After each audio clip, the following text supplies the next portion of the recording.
we let the liquor talk. Hour 2 Overdrive continues, brought to you by FanDuel, bringing you everything from the opening line to the final score. Strut or dud later in the hour. Our buddy You like Darren that Pang little coming song up. coming in? Did you like that kind of guitar song? Yeah, I like that. I like that. Morgan Wallen, very good. I got something similar to that a guy emailed me that I might have you to listen to a little bit later on. Oh, really? You're teasing a song that was sent to you directly? Are you Or this is like now, a smash hit in the making? What are you talking about here? It's just a guy who has certain feelings about certain people on the show. I mean, is it uplifting? Like, is it like a Creed vibe, or is it's got to have Luke Wilson's got to be around, and Al's brother, and the whole crew. I don't want to I don't know. Okay. Okay. You don't have to spoil anything. It's a tease. It's a good tease. All right. Simon Cowell, all of a sudden, that's who you are? You're producing Just music? this guy hates some people on the show, and he put it into a beautiful song with a guitar. Look And at you, eh? It's my favorite Look song. at you. Talent. This guy finds talent, Struddy. Yes, Simon I am. I am Cowell. Simon Cowell. You're Simon Cowell. Yeah. All right. Okay. Well, we'll play that, I guess, at 6:30. Luke's coming up at 6:30. Al's brother. We got to pick the 3 games tomorrow. Tomorrow we'll pick the Friday game. So Luke's coming up, and possibly a smash hit. Is this like a kind of premiere, world premiere, I guess, or can we find this online, or are we playing this publicly for the first time? We're playing it publicly for the first time. Okay. All right, I'm looking forward to that. 6:30, we'll play it. We'll have some picks, catch up with Luke and Al's brother, Darren Dreger, in about an hour. The Leafs are in Florida tonight. You see Ekman Larson, Steven Lorentz, and Anthony Stolarz got their cup rings today. And I'm always curious what that is like in the room. What like, are you calling the boys over to take a look? Are you should be, like, elated. It was an incredible accomplishment. You've probably been waiting to see it. You got it. Yet you're going up against that team tonight. And you understand the room you're in. Guys you're playing with in Toronto, like, they can't really do a, show and tell themselves. It would be a weird vibe just because of what happened with Florida and Toronto a couple years ago. And I don't know. I would just be like, oh, look at that guy over there. He's got his cup ring, thinks he's so good. I don't know. I don't. It would not bother me because it's such a great moment. It's the best sporting moment of your teammate's life. But once you bring it in the room, please give it to a trainer, lock it up, and then let's be done with it. Move on. Yeah, I think it's fine. I mean, honestly, they know what you did. They watched, right? I think the harder thing would go to a team that just won the Stanley Cup, and now you're standing there when they're raising the banner, and you're like, what were you doing at this time? Nothing. I wasn't on the team. I think that would be a lot harder to be. You feel so like, wow, what am I doing here, right? But that you get your cup ring. I think it's great. That's a good point. Like, being on the blue line, get your name called out when the banner's going up, and you just signed there in the summer and had nothing to do with the previous success. Like, that would be, it would be cool. I'm sure you like really positive vibes, but you would be missing out on, an inside joke. Like, they're just you didn't experience it. You can't speak to it. You didn't get a ring. But I was thinking about that today when they were showing it, that the 3 Leafs. And it is kind of amazing that the Leafs signed all 3 of them in the summer. Like, wasn't like a COVID thing. Danny Green. Remember Danny Green had to wait like 3 years to get his ring from the Raptors, which I never understood. You can't UPS that. You can't, like, FedEx it or something. Like, he's got to come back to town to get the ring. Fly an employee of the Raptors out there to give him his ring for crying out loud. Like, Danny Green had to wait years to get that ring. I would have literally said, just throw the thing in the mail. Like, throw me my ring in the mail. Right, insure that thing and send it express. Yes. Track it. Send me a tracking number. I'll watch it on my phone. I'll make sure I get it. Or like I just said, Hazy, like, you get an employee with MLSC, fly out there, give the guy his ring, same day, fly back, boom, Bob's your uncle. Yeah, it's like not really necessary. I get why teams want to probably have that connection with their former players, and I'm sure the owner is probably there shaking hands. Thanks for everything. Here's your ring. But after a few years, you're like, come on now, move on. I've moved on here. Just send me the ring whenever you can. But Leafs Panthers tonight, and Darren Pang will join us to tee that up and other games. I think he's down in Tampa. And Tampa's, they're putting up numbers. In this Four Nations face-off, the team will be announced on Monday. Braden Point's already been named, and he's going to be a part of it. Hagel's getting some love. Hagel's getting love. Sorelli's getting love. And I understand the connection because of Cooper. I'm curious how much sway the head coach will have. I would think a pretty significant amount, and I'm sure he's pushing for his guys.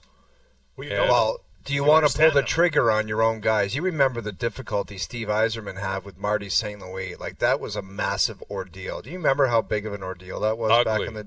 Ugly. I don't think they ever got over that. Dude, I don't think either. I think Stevie Yzerman, like, his first question, it was a big thing with Duthie after the announcement. Duthie asked him about St. Louis, and Yzerman gave him the death stare. And he had to ask the question because that's what everybody was talking about. That's right. It was the biggest question because of that Yzerman connection. Yes. And he wasn't on it, and then he ended up getting on it because Stamkos got hurt. Remember, he broke his leg in Boston. And then that would have been awkward, too, because Stevie Y would have had to go, hey, there he is. What's up? Yeah. Hey, Marty. By the way, you're on the team. Yeah, there he is, big guy. You knew I've always been a supporter. You're on Team Canada. That was awkward, and it was a massive story. That's not the equivalent here. If Hagel's not on the team or Cirelli, the whole country's not going to be buzzing about that. Marty St. Louis was a superstar, Hart Trophy winner, Hall of Famer. He was just later in his career, and Yzerman put country first over team, but it's complicated, especially for a tournament like this that isn't the equivalent of the Olympic Games. It's more of a league creation, so maybe you want to keep your relations more on the up and up with your team. Sure. So anyway, to chat about that, we're joined now on the Maple Toyota Hotline from the NHL on TNT. Here's Darren Pang. What's happening, Panger? Okay. There he is. Can you hear us? Oh, we got you on mute, Panger. Do we have him on mute? Oh. Joe from the Bridge. We got to figure this out. We got you on mute. Can we hear you, Panger? Lower the mic. Can you hear me, you guys? I got you. Yes. There you go, boys. Come on now, O-Dog. You got me. Struddy, how are you, big guy? Good to see you, buddy. Where are you? You're in Tampa, right? You're in Tampa? I'm in Tampa Bay between the benches. Starting to get a feel for it already, Get the mojo going, get grinded. I nearly got hit with a puck last week in Seattle. My shoulder was a little slow. Puck came up, and I went like that, and I was way late. Jared McCann thought I got hit right in the head, and, of course, it went over my head and wide, but it was close, though. Well, there's another guy, McCann, who's coming up on the Canadian radar. We've been talking about this Four Nations face-off and, international hockey returning, Panger. I'm curious, yes. Do you find yourself putting mock teams together and wondering who's going to make Canada in a week? I don't think so. Let me see. There it is. It's funny you say that because I was, obviously this morning we meet with the coaches. So we meet with Coop, and I said, don't worry, Coop, I got your team. He goes, you got the team? I go, no, I got the lines for the team. We're all set. He was laughing. He's looking. He's like,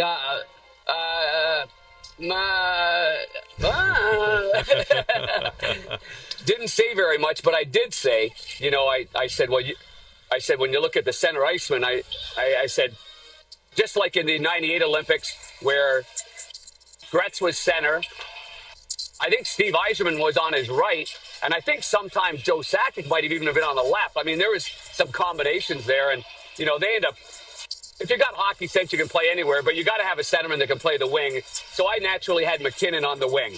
And I had him with Crosby and Marchand, thinking those guys from the East, they can all grab the puck and go with it. And then, then I'm like, well, McDavid needs somebody. So I'm like, he's got to have Marner. And maybe Sam Bennett's got to be over there because, he's got a little bit of, grunt to him. And then I had Braden Point at center with Reinhart and maybe a Hyman on that line.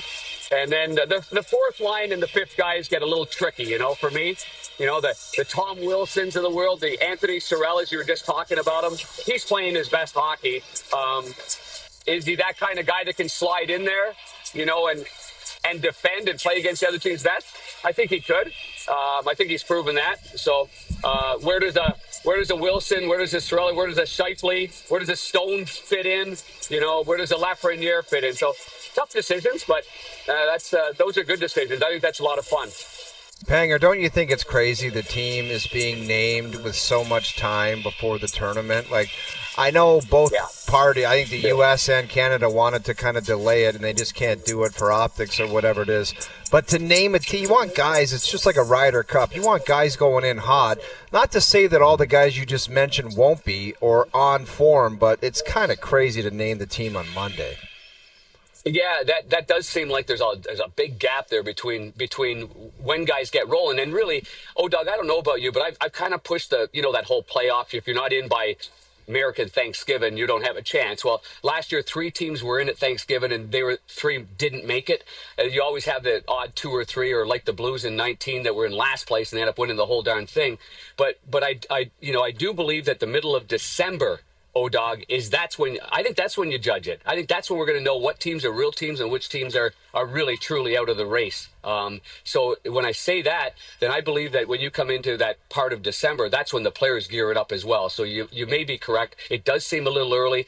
I think that for even the coaches, this might be a little bit like, whoa, we just got this thing started. We're just through training camp. We've seen all these players play European flow drill hockey. I mean, not many teams are really playing dynamic 5-on-5 hard hockey. Let's face it.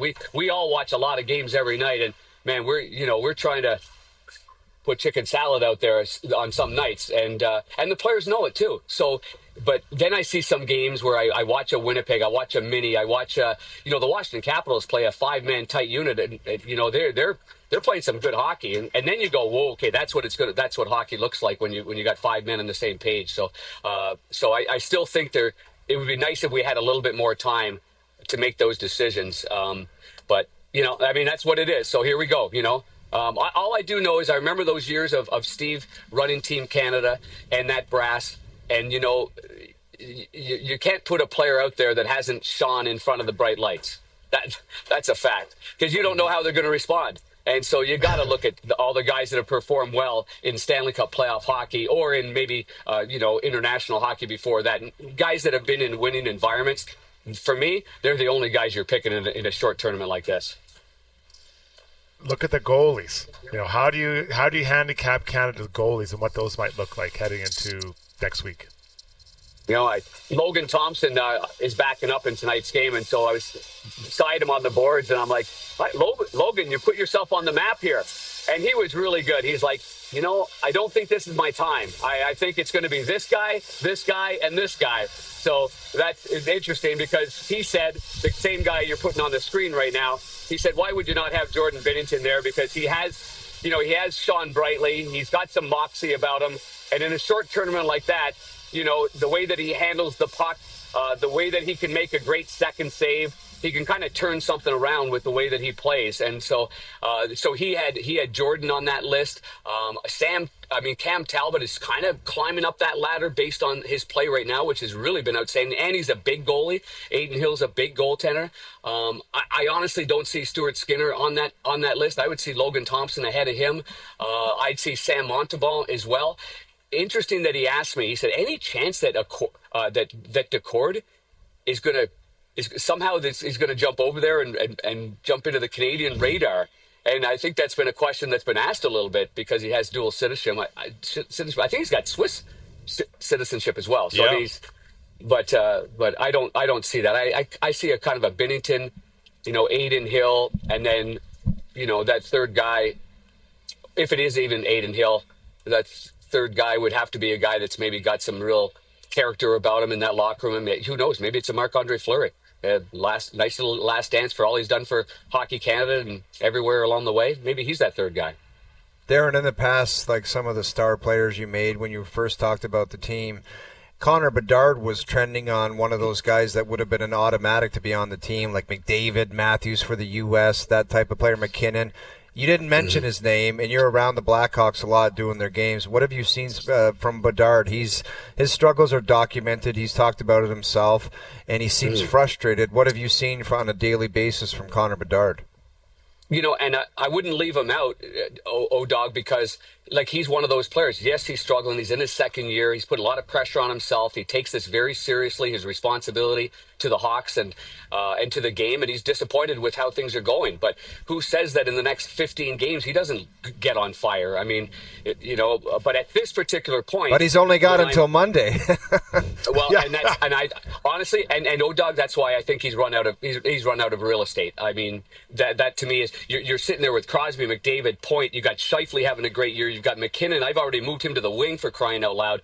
There's not enough room, and I think you have to have your 13th forward with so many selections right now, so many players that are playing well, that have been in winning environments, that are maybe a little bigger and stronger and more mature on pucks.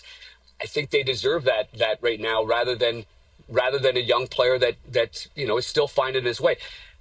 I think if he could be thrown on the wing, and he has played several games on the wing, and he's played well on the wing, I think that if that were the case, then you'd say, okay, well, that'd be great. Like a Steve Yzerman went to the wing, a Joe Sakic, even Gretz, I think, had played left wing in one of the whatever international events. Mario Lemieux would play right wing or left wing. Dog, you played against him and Strud. I mean, so those guys but they were big on the board. They were strong, they were tenacious, and they didn't lose battles. And I think that's why you'd have to take the players that are going right now rather than a younger player and have them in that environment at this particular point anyway. That's just for me.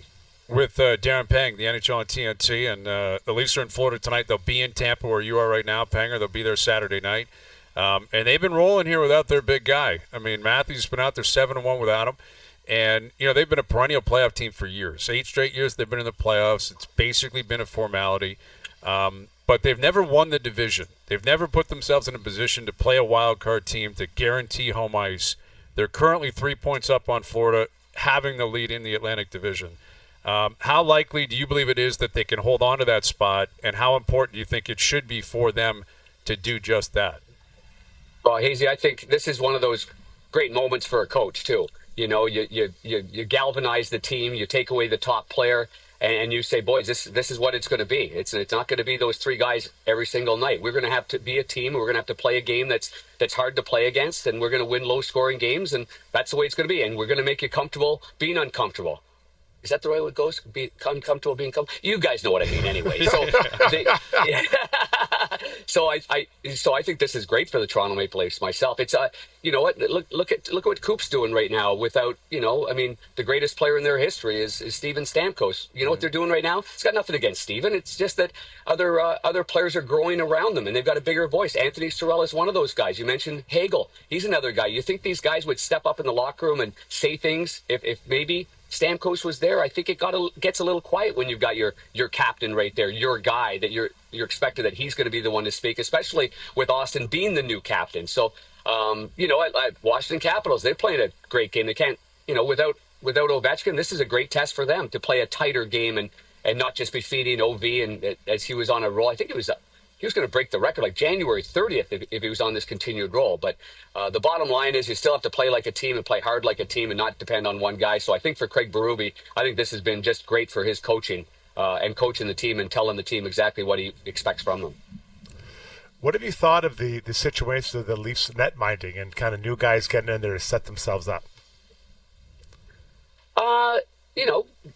Goaltending's hot topic button over there. Oh, Doug, how many goalie questions have you asked me along the way with the Toronto Maple Leafs? I think enough, if you defend enough. well, enough. I think if you defend in a 5-man unit and take away high danger chances and odd man breaks, then goaltenders are going to look a whole lot better. And I think that's what you're seeing right there. I think I do. I mean, you throw them around. How many goalies have been there the last 10 years?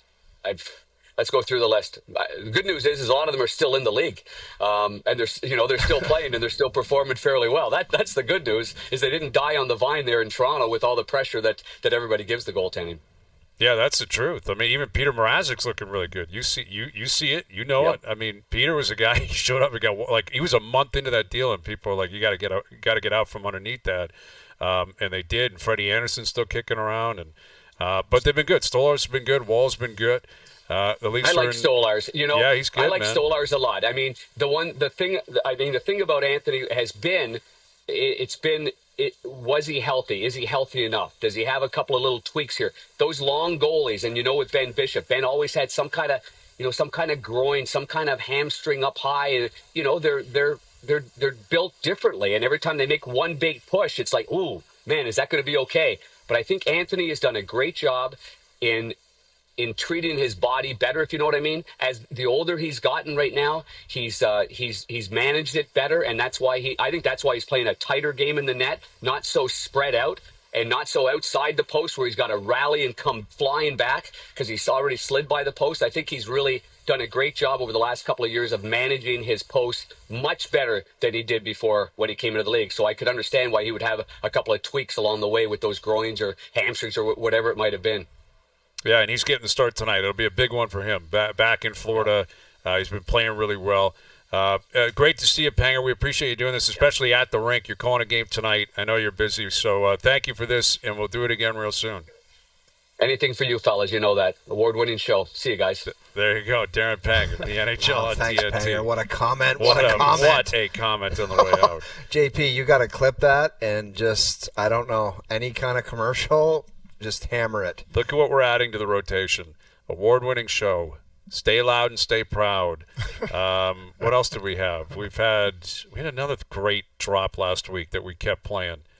I'm losing it, man. I'm losing sight of all the great drops that we've been adding to the rotation. Too many to deal with. Too many to deal with. But, Leafs Panthers tonight. Stolar's been really good. And we'll see. We'll see what comes of it. And, as for the Canada team, it's a great thing. Like, everyone's doing it across the country. It's great to have international hockey back. But when you start naming off all those players like Panger was, you realize and we were talking about Marty St. Louis back in 2014, there's going to be one or two guys who are really, really chipped that they got excluded.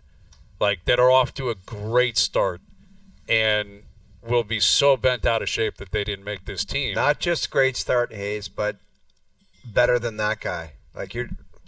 Right, I didn't expect to get a summer invite, but I scored 41 as a right winger, and I was looking at the guys going to the summer camp, and I'm like, really? That guy had 24 goals. And right, that's what you do. You're like, it's not my great. It's like, it was better than that guy, and that guy's on the team. But that's just competitiveness. That's just a natural competitive way of looking at it. You're chapped because you're not on the team. Yeah, you want to be a part of it. Yes. You want to be a part of it. And don't kid yourself. There's going to be a bunch of good players that are left off that roster, man, where you're like, I can't believe that guy's not on the team. Yes, for sure. For sure, man. And the crazy thing is the opposite with the goaltending. 100%. Like, I'm so embarrassed by this. Yeah. Like, with all due respect to Joey Decord, I made this joke last week. Remember, we had Andy on with us. I'm like, this feels like international soccer. We're trying to find someone with a distant cousin that's Canadian so we can get a passport to this guy. We're actually desperate enough where we need Joey Decord to get a Canadian passport so we can consider him playing for us. He's from Boston. Yeah. Like, do you know how embarrassing that would be for the program?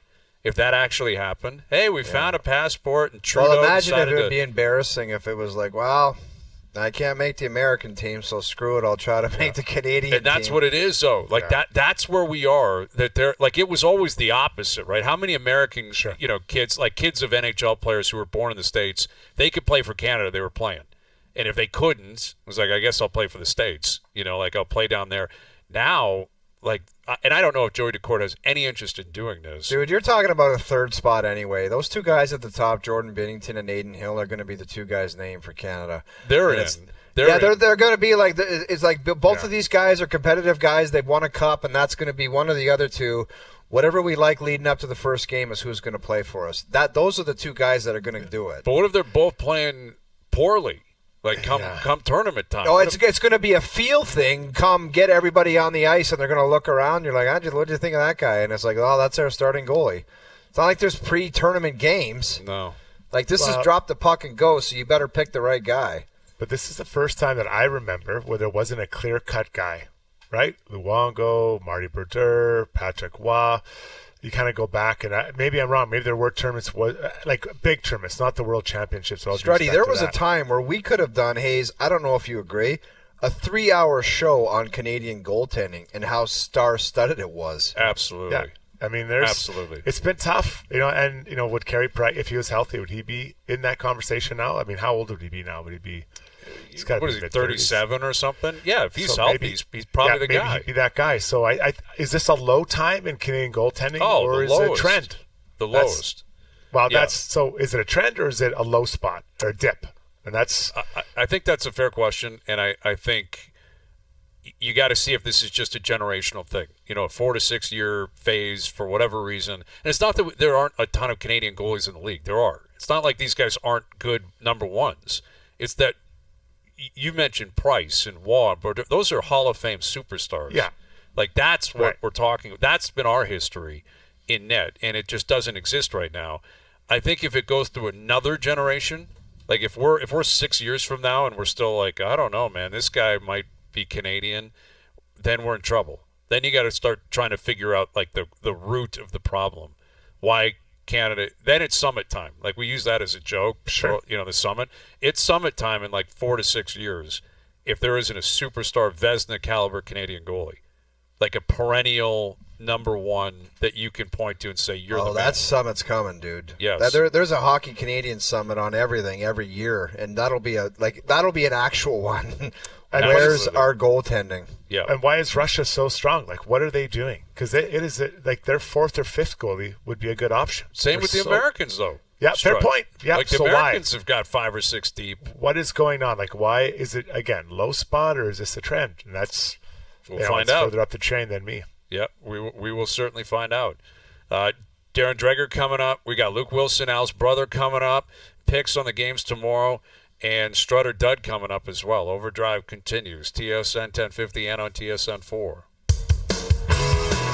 All right, that sound you heard was the oven peaking at 450. We have hit optimal temperature for the Strud muffins, and they're ready. And Strut or Dud is brought to you by Boston Pizza's new game day menu. I'm sure they love being affiliated with Strut or Dud. Stop by your local BP for $7 touchdown pints, shareables for the whole crew, and weekly prizing up for grabs. Football games are better. You got to stop doing that. Football games are better at your local BP. I can smell the oven toasty. Man. I And the can't do muffins. that thing. I can't do the Muffin Man drop. That's my most hated drop. Is the Muffin Man drop. Give me a Strut or Dud and let Strutty go first. Okay. Fire away. Fire Thank away, all right? This one is going to be interesting to see how you two answer this. Juraj Slafkovsky of the Montreal Canadiens. Dude, I'm sorry, you always come up with one of these after he's completely terrible. Yes, and he wasn't good last night, and he hasn't been good all year. I'm just throwing it out, all right? All He's in right, year go 3 of his ahead, career. because I'll take the heat from the Montreal I'll fans. take it. They can bring it. Bring it whatever you want. I was on with your boys today. Gallo says hello. Our boy Mitch Gallo. Yeah. He said hello today.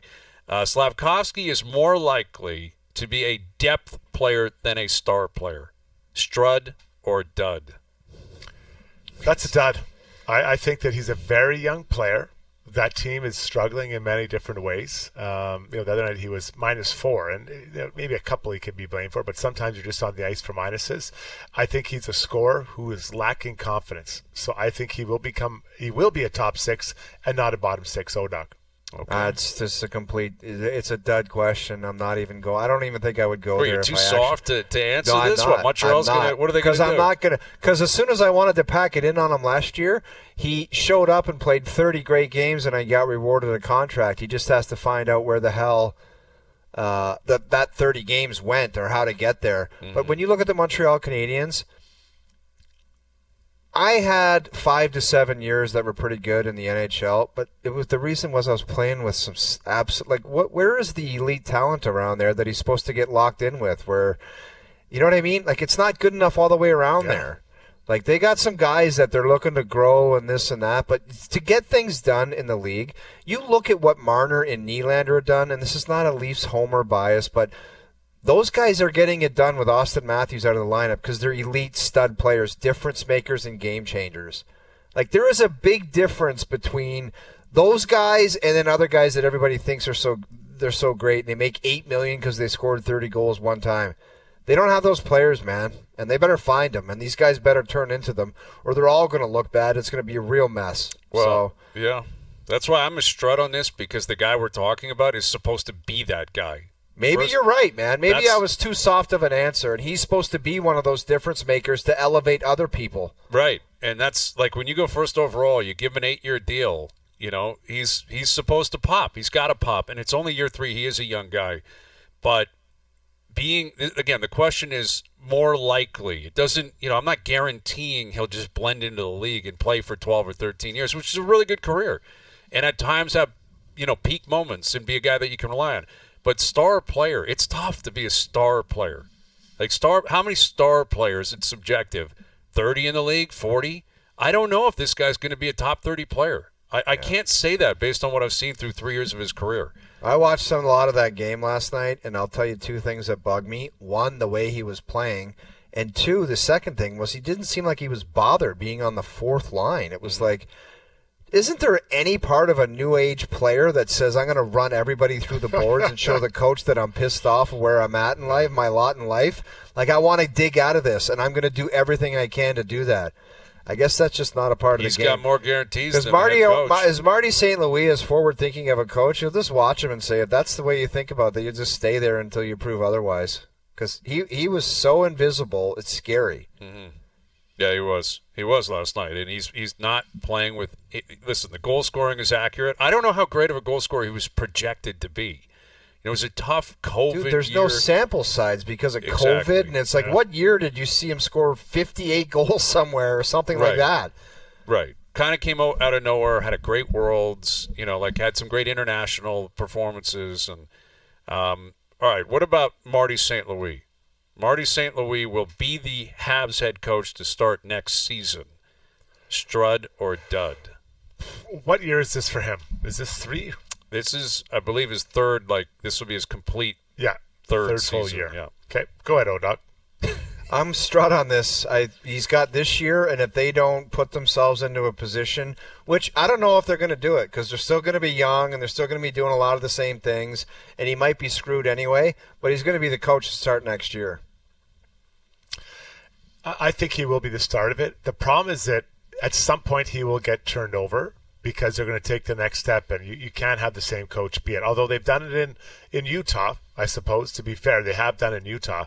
But I think that they'll turn the page, bring a new coach in, and then, now we're winners. Now we're winning the game. So yeah. Good experience for him. He's learned to be a coach. He had no experience. I couldn't believe when he got the job. That's it. I was blown away. And not that he's done a bad job, but for a guy with no experience coaching, I think he's learning on the job. He was in a really difficult spot.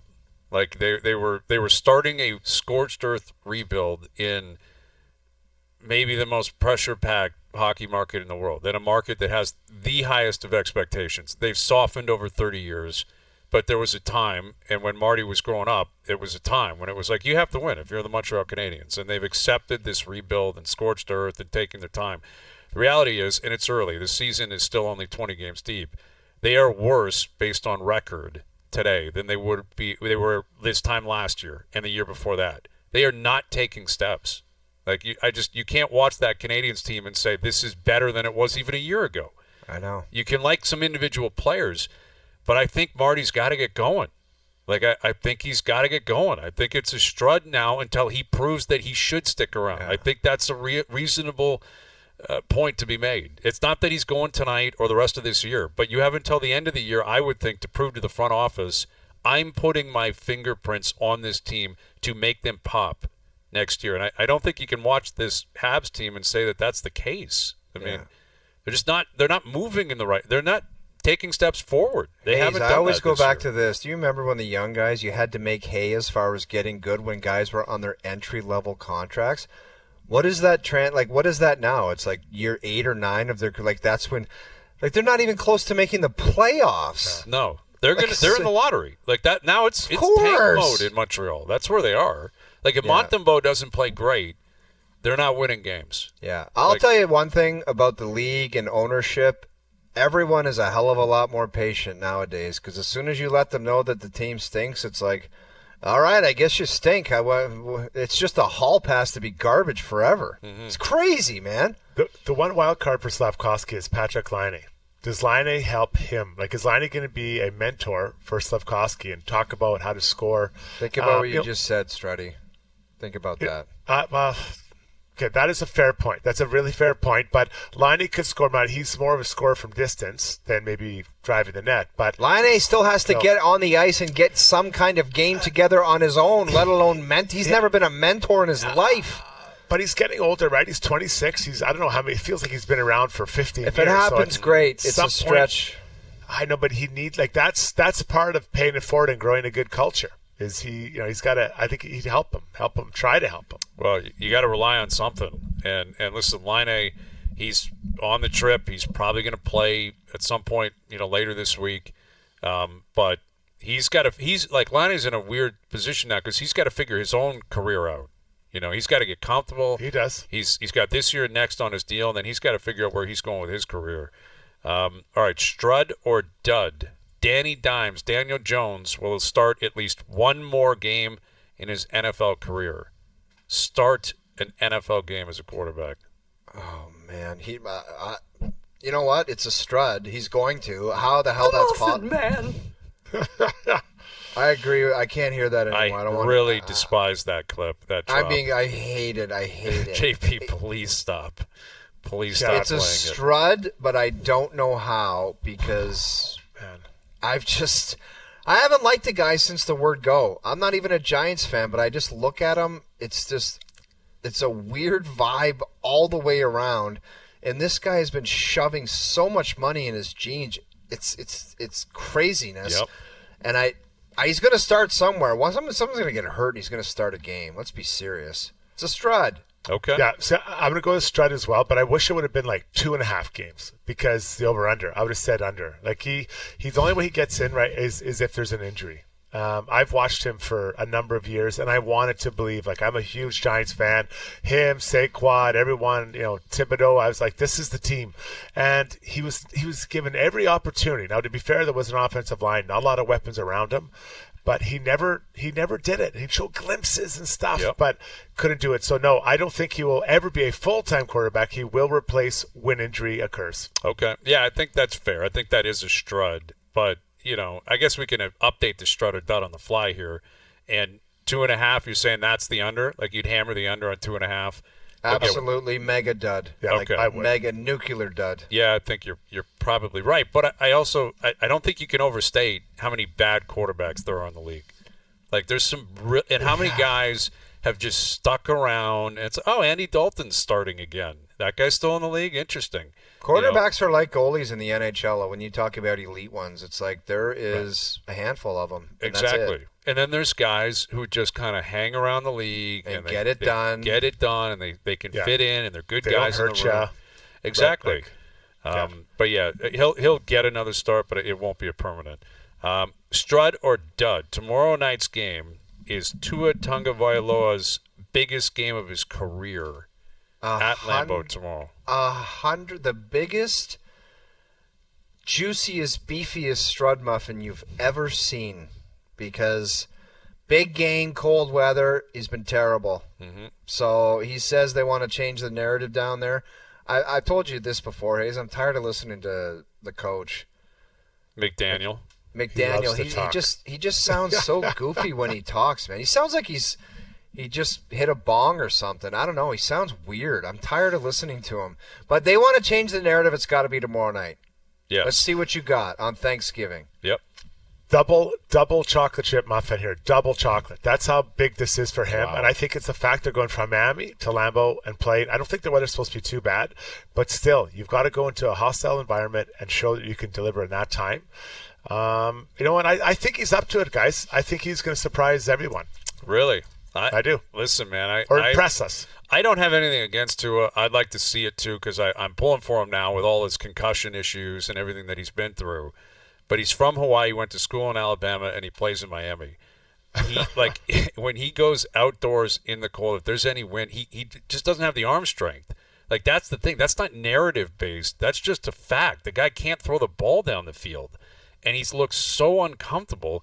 And, yes, I don't think it's supposed to be egregiously cold or windy, but it's still going to be a night game in late November in Wisconsin. It's going to be cold enough, right? Like, it's not Miami. It's not Miami, and he won't be out there in short sleeves just doing his thing pregame. He will be uncomfortable, and he's going to have to fight the elements. And I think putting aside just what's on the line for him, they're back in a playoff hunt. They got to win games. Where did they get dummied last year in the cold? It was Kansas City in the wild card game. Yeah. Remember how embarrassing? Like, that was brutal. Like, it was. Now, that was historically cold. But Kansas City kept playing. They put up numbers. They put touchdowns on the board. And Tua was not even close. Like, they may as well have just thrown up the white flag and said, we're not playing like this. We can't do it. We do not have what it takes to play in these elements. And I think a similar thing is on the line tomorrow. But, he's got to prove it, man. Yeah. He's got to prove it. He's got to prove the he can grit play pills. Big 2 extra grit pills tomorrow for him. Yeah. To get up there. Yeah. Some guys don't know where the drawer is, Strud, to find them. or don't want to, because it's hard. Like playing I used to love going to another team's building and playing well, right? Whatever my playing well was, I love that feeling, because it's like you're being disrespectful in their house, and you could tell players would come to your place and they're like, "Ooh, this is a hard one tonight," and they just wouldn't be involved in the game, right? And I still love that feeling. And I think as a football player, you only do it once a week. Can you imagine how good it'd be able to go into Lambeau Field and play your best and beat them and make every one of those fans have a bad day? Take off your cheese heads. Like, I would love to have that feeling, and Tua's got to bring that to his team tomorrow. It's a great opportunity. opportunity. I used to love guys that in a hostile environment where it was kind of a yucky place to play, they wanted to steamroll somebody on their first shift to say, let's party tonight. Yeah. That's when you knew you had a teammate that was involved and engaged. Love Because there were so many that were like, nah, I don't know if I'm doing it tonight. You know, the guy on the bench should look so small. You know, the guy that wants to get out, he has his hand on the dasher and he's out forward, right? The guy that doesn't want to play kind of sits back, stick between his legs. He looks like he goes from 220 down to 110. Please, and let's take a penalty so I don't have to go out there. Please. We need you. And the fans are going crazy. Like, I that's what I miss. I miss that, just making people have a bad day. And Tua's got a huge opportunity tomorrow. If not, that's a long flight home, man. Yeah. And you will feel bad because, again, that you repeat what people expect of you. That's what's on the line, man. Like, if he goes like 12 for 22 and 2 interceptions and they lose 27-14, good luck when you get back to Miami. Final one here, Strud or dud? Dylan Strome of the Washington Capitals should be in serious consideration to make Team Canada. Dylan Strome. Great start to the year. I'm going to say Strud, but I don't know where he's going to. I'm just going to say Strud because of the start. I don't care where it is in the lineup. He's probably going to be an extra. But if you're going to talk about guys that need to be considered for the bottom part of it or an extra, his play has warranted that, so it's a Strud. I'm not going to say no chance it's Dylan Strome. He's not in this level because from what he's done, he deserves to be looked at. It's not going to be a starting spot, though. Mm-hmm. Dud with an asterisk. I think that you have to reward people who've come out and played hard in the year and done well. Because I think that looks good. Like, if you play well, you can make this team. But I don't think there's a spot. Like, who's he bumping off? Right? There's so many players that have played. Didn't need to say asterisk with the dud. Yeah, it's like a carrot muffin, man. That's what? I don't know it's about like that pumpkin one. pie with, ice cream on it, right? It softens it a little bit. Okay. I'm gonna strut that, and serious consideration doesn't mean he's actually going to make the team, but I think you got to pay homage to how well he's played, and he's played very well the last couple of years. And he's got it. This won't matter. He's not going to play with McDavid, but they were teammates in Erie, and they were a 1-2 punch. He has, I think the spotlight would not be too bright for him, but it feels like on his team, Tom Wilson has a better chance of making the team than Dylan Strome. And Canada might be thinking NHL rink, NHL rules, NHL style. Throw Tom on the fourth line, and if anything wants to get crazy. Like, I could picture them doing that. How could you argue against it, man? Well, I mean, listen, I think Canadians would love it. Like, listen, this would be the all-time brawl between the eye test and, the stat sheets and all that. Like, how could you have Tom Wilson on the team? But if they put together a fourth line that featured him and Sam Bennett or something, like, you talk about the other team not wanting to jump over the boards. Marchand, Bennett, and Wilson. Good luck with that. Those three going over there, just imagine? buzzsawing, looking to take people's heads off. What a nightmare. I could see them thinking that way. All right, turning the oven off. I like it. The muffins were, I thought, very good. A very good Strut or dud. Brought to you by delicious and tasty. Delicious and tasty. Not too moist, not dry. It was well Perfect. Brought to you by Boston Pizza's new Game Day menu. Stop by your local BP for $7 touchdown pints, shareables for the whole crew, and weekly prizing up for grabs. Football game days are better at your local BP. Darren Dreger still to come. Luke Wilson coming up. OverDrive continues. TSN 1050 and on TSN 4. The Muffin Man.